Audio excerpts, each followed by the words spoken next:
संत गजानन आयुर्वेदमध्ये शिष्योपनयन संस्कार विधी, गुरु शिष्याची परंपरा अखंडित राहावी आणि विद्यार्थ्यांचा सर्वांगीण विकास व्हावा यासाठी करण्यात आलं संस्कार विधीचं आयोजन.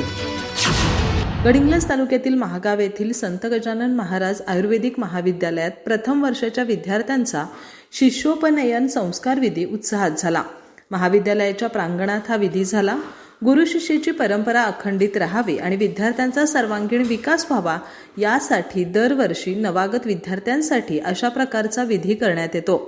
प्रारंभी प्राचार्य डॉक्टर मंगल मोरबाळे यांनी स्वागत करून संस्कार विधीचं महत्त्व सांगितलं. महाविद्यालयात राबवण्यात येत असलेल्या विविध उपक्रमांचीही माहिती दिली.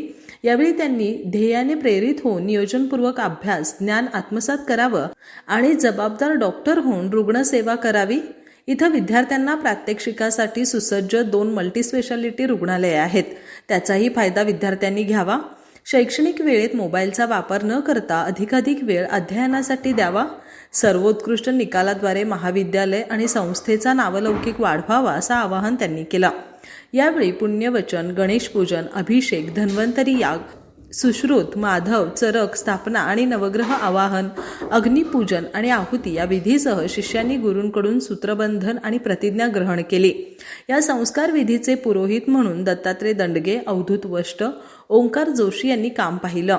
यावेळी डॉक्टर महेश पाटील, दिग्विजय पाटील, धनंजय देशमुख, सारिका देवरे, संगीता मनगुळे, शिल्पा शिंदे, शर्मिली पाटील, प्रीती रावळ यांसह इतर गुरूंनी विद्यार्थ्यांना सूत्रबंधन बांधून मार्गदर्शन केलं. या विधीसाठी सागर संकपाळ, दीपक जोंधळे, संतोष कापसे, विकास दंडवते आदींनी परिश्रम घेतले.